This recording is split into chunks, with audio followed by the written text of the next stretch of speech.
नेपाल का इतिहास। दैनिक नेपाल का इतिहास बहुत प्राचीन और समृद्ध है। संक्षेप में इसे इस प्रकार समझा जा सकता है। नदी कहीं हंसी तुन नहीं, तू नदी के दीन देनी है। कली की गरे दहन के हरले के केस दना, नहीं तू दुतरन सुओ गंगवे। 1846 से रणवव ने लगभग 104 वर्षों तक शासन करनौ। इस द्रुडन रगनंतई के शासक थे और वसरुवक शत्रुव नधन ततर के हथ था। 1951 नेनल शोषण संधव हुआ। इसके दद सौधनक सदर और लकत्तरक बथौ का शुरुआत हुई। 1996-2006 के बीच नेपाल में माओवादी संघर्ष चला। 2008 में राजतंत्र समाप्त कर नेपाल को संघीय लोकतांत्रिक गणराज्य घोषित किया गया। राजधानी काठमांडू, आधिकारिक भाषा नेपाली, धर्म मुख्यतः हिंदू और बौद्ध। विश्व का सर्वोच्च पर्वत माउंट एवरेस्ट नेपाल में स्थित है। आता है भारत का इतिहास विश्व के सने प्राचीन और समृद्ध इतिहासों में से एक है। इसका विस्तार लगभग 5000 वर्ष से भी अधिक नागता है।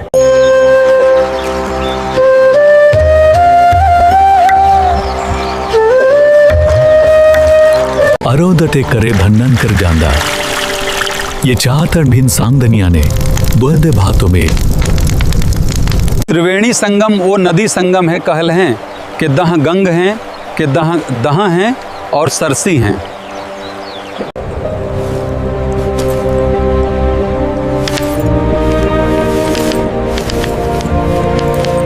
धार्मिक दर्शन के अनुसार संगम नदी नहीं है, नहीं सरस्वती नदी नहीं है, नहीं गंगा नदी है, नहीं है। धरई लशु देव नरईशु देव नदरी नंग, कह धंध धरे लह वहले, हलहख नलहल आगले दुव अढ़ले, कह सू लगत। आधुनिक काल संगम विश्व प्रसिद्ध कुंभ मेला और महाकुंभ का मुख्य स्थल है। करोड़ों श्रद्धालु यहाँ स्नान और पूजा के लिए आते हैं।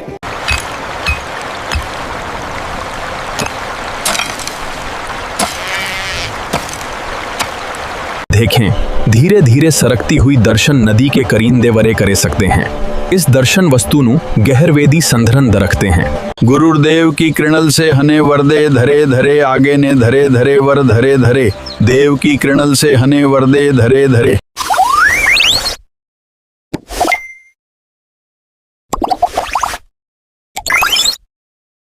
बिहार में दर्जनों भाषाओं और बोलियां बोली जाती हैं। यदि प्रमुख भाषाओं की बात करें तो लगभग 8-10 प्रमुख भाषाओं सार बोलियां व्यापक रूप से प्रचलित हैं। बटोपी चंपन जाता है, गफचिले से मतापने, अजिति महानन की पीनी का जिसका परे गुनकर को पढ़ने में का धटेछा दोहेला है। बिहार भारत के पूर्वी भाग का एक प्रमुख राज्य है। यह अपने प्राचीन इतिहास, शिक्षा, संस्कृति और धार्मिक महत्व के लिए प्रसिद्ध है। वेद कहते हैं करुणल सदसेव दर्शनेन तु सदसेव दर्शनेन तु कदशुन शे कदीन न नेदिति। दकुदनुन दहलन दहल दहलन। भारत का इतिहास विश्व के सबसे प्राचीन और समृद्ध इतिहासों में से एक है। इसकी सभ्यता हजारों वर्षों पुरानी है और इसे कई महत्वपूर्ण कालों में बांटा जाता है।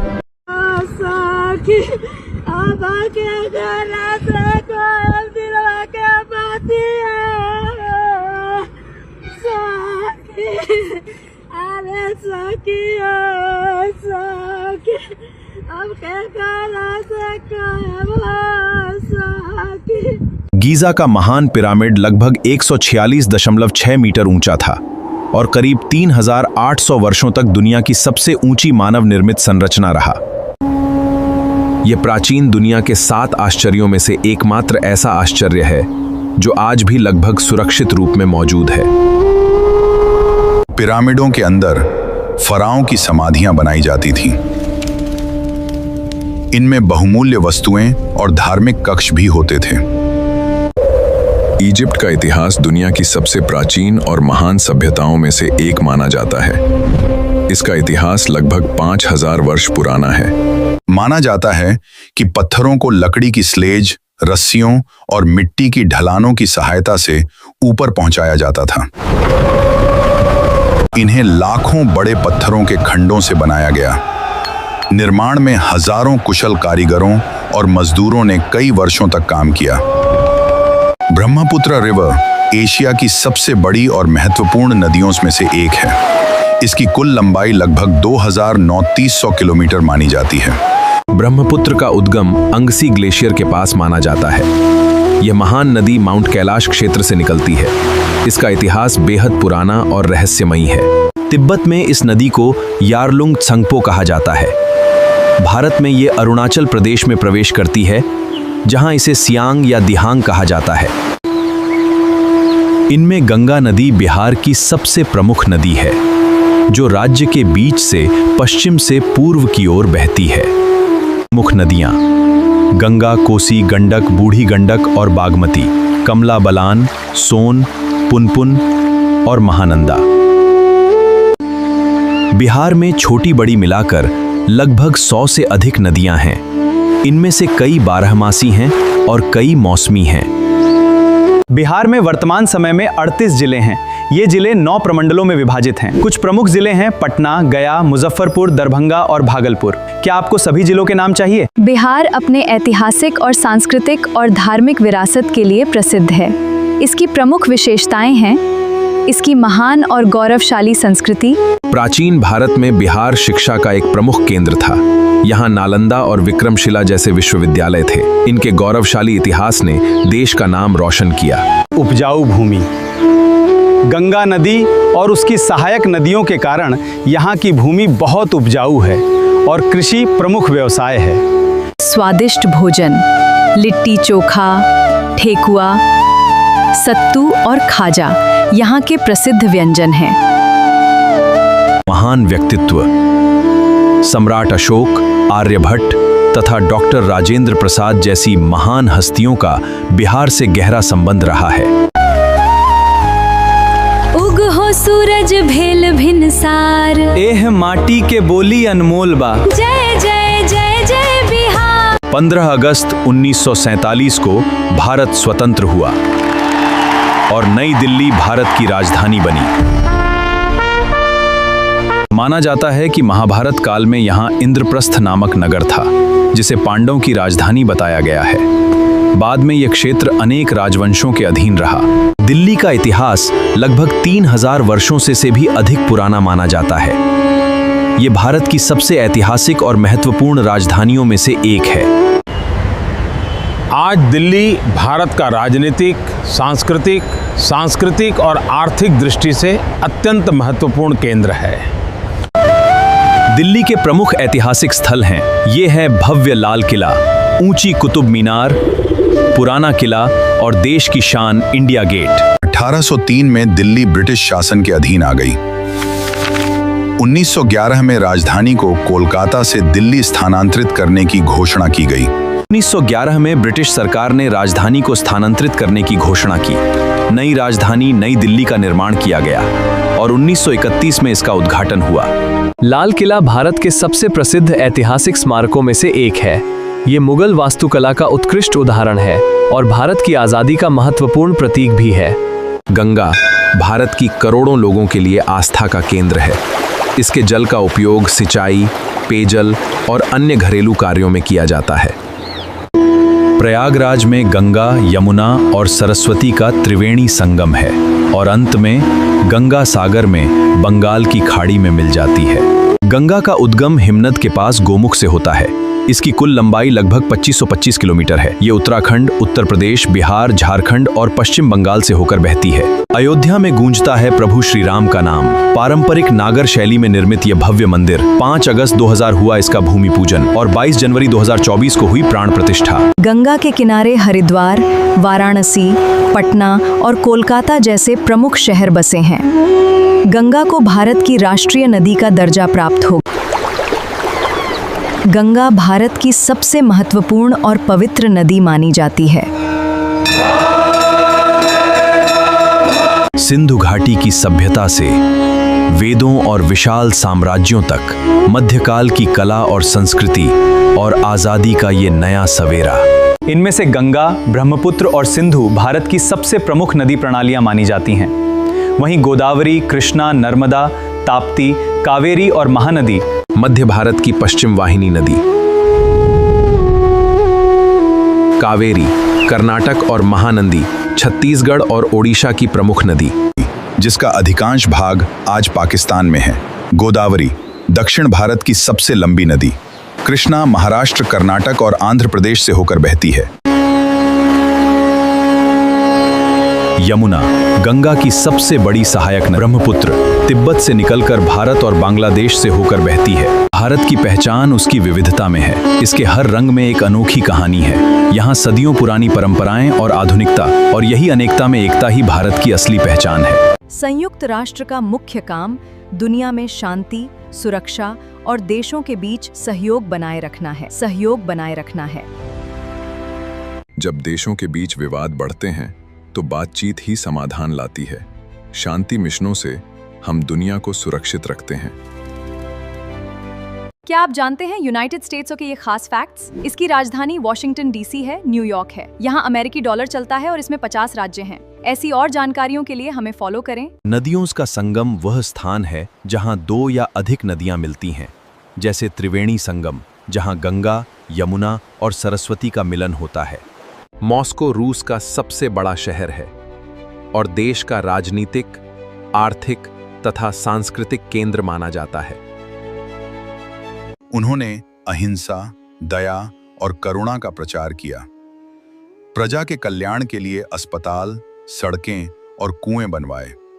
भारत का राष्ट्रीय प्रतीक सारनाथ का अशोक स्तंभ है। भारतीय राष्ट्रीय ध्वज के मध्य में बना अशोक चक्र भी उन्हीं से संबंधित है। वे मौर्य वंश के राजा थे। उन्होंने लगभग 268 ईसा पूर्व से 232 ईसा पूर्व तक शासन किया। सम्राट अशोक भारत के महानतम शासकों में से एक थे। उन्होंने युद्ध छोड़ शांति और धम्म का मार्ग अपनाया। उनका नाम इतिहास में सदा अमर रहेगा। बाढ़ के कारण लाखों लोगों को विस्थापित होना पड़ता है और फसलों को भारी क्षति होती है। इसी कारण कोसी नदी को बिहार का शोक कहा जाता है। The riverbed rises, causing it to change course. Monsoon rains bring excessive water, flooding vast areas of Bihar. Kosi नदी हिमालय से निकलती है। ये अपने साथ बहुत अधिक मिट्टी और रेत लाती है। कोसी नदी को बिहार का शोक कहा जाता है क्योंकि यह नदी हर वर्ष बिहार में भयंकर बाढ़ लाती है, जिससे लोगों की जान माल, खेती और घरों को भारी नुकसान होता है। भारत में इसका अधिकांश भाग स्थित है। इसके अलावा नेपाल, चीन और बांग्लादेश के कुछ हिस्से भी गंगा बेसिन में आते हैं। ये भारत का सबसे बड़ा नदी बेसिन है। गंगा नदी की कुल लंबाई लगभग 25 किलोमीटर मानी जाती है। क्या आप जानते हैं, गंगा नदी बेसिन का क्षेत्रफल बहुत विशाल है। ये लगभग 10.86 लाख वर्ग किलोमीटर में फैला है। ताजिया मुस्लिम समुदाय द्वारा मुहर्रम के अवसर पर निकाला जाता है। ये इमाम हुसैन और करबला के शहीदों की याद में निकाला जाता है। गंगा नदी घाटी दुनिया के सबसे घनी आबादी वाले क्षेत्रों में से एक है। संक्षेप में, गंगा भारतीय संस्कृति का आधार है। गंगा लगभग 2525 किलोमीटर लंबी है। इसके तट पर हरिद्वार, प्रयागराज, वाराणसी और पटना जैसे प्रमुख शहर बसे हैं। इसका जल अत्यंत महत्वपूर्ण है। देवप्रयाग में संगम के बाद नदी का नाम गंगा पड़ता है। ये कई राज्यों से होकर बहती है। अंत में ये बंगाल की खाड़ी में मिल जाती है। गंगा का उद्गम उत्तराखंड के गंगोत्री हिमनद से माना जाता है। गंगोत्री से निकलने वाली धारा भागीरथी कहलाती है। देवप्रयाग में संगम के बाद नदी का नाम गंगा पड़ता है। गंगा के प्रचंड वेग को संभालने के लिए शिव ने उन्हें जटाओं में धारण किया। इसके बाद गंगा पृथ्वी पर प्रवाहित हुई और सगर पुत्रों को मोक्ष प्राप्त हुआ। राजा सगर के 60,000 पुत्रों के उद्धार के लिए राजा भगीरथ ने कठोर तपस्या की। गंगा भारत की राष्ट्रीय नदी है। गंगा नदी घाटी दुनिया के सबसे घनी आबादी वाले क्षेत्रों में से एक है। गंगा के किनारे प्राचीन भारत की अनेक सभ्यताएं विकसित हुईं। वाराणसी, प्रयागराज, हरिद्वार और पटना जैसे महत्वपूर्ण नगर गंगा तट पर बसे हैं। गंगा नदी की कुल लंबाई लगभग 2525 किलोमीटर है। ये भारत और बांग्लादेश से होकर बहती हुई बंगाल की खाड़ी में गिरती है। पतित पावनी गंगा का इतिहास हजारों वर्ष पुराना है। ये नदी भारतीय सभ्यता की संवाहक है। युगों युगों से ये हमारी आस्था का केंद्र रही है। सिंधु घाटी की सभ्यता से वेदों के ज्ञान तक, साम्राज्यों के उत्थान और आजादी के संग्राम तक, ये है भारत का इतिहास। भारत का सबसे प्राचीन और प्रसिद्ध नाम जैसे महाभारत और पुराणों में मिलता है। माना जाता है कि यह नाम प्राचीन राजा भरत के नाम पर पड़ा था। 2011 की जनगणना के अनुसार भारत में 53 महानगर हैं। प्रमुख महानगरों में दिल्ली, मुंबई, कोलकाता, चेन्नई, बेंगलुरु, हैदराबाद, अहमदाबाद, पुणे और सूरत शामिल हैं। भारत की जनगणना के अनुसार जिस शहरी क्षेत्र की आबादी 10 लाख से अधिक हो उसे महानगर माना जाता है। भारत में लगभग 800 जिले हैं। ये संख्या समय समय पर बदल सकती है। नए जिलों के बनने या पुनर्गठन से इसमें हमेशा बदलाव हो सकते हैं। ये जानना आपके लिए बहुत जरूरी है। भारत में लगभग 6 गांव हैं। ये संख्या 6,40,00,000 से भी अधिक है। 2011 की जनगणना के अनुसार भारत में 6,98,000 गांव दर्ज थे। भारत में वर्तमान में 28 राज्य हैं और 8 केंद्र शासित प्रदेश हैं। इनमें उत्तर प्रदेश, बिहार और राजस्थान जैसे राज्य हैं। भारत की राजधानी नई दिल्ली है।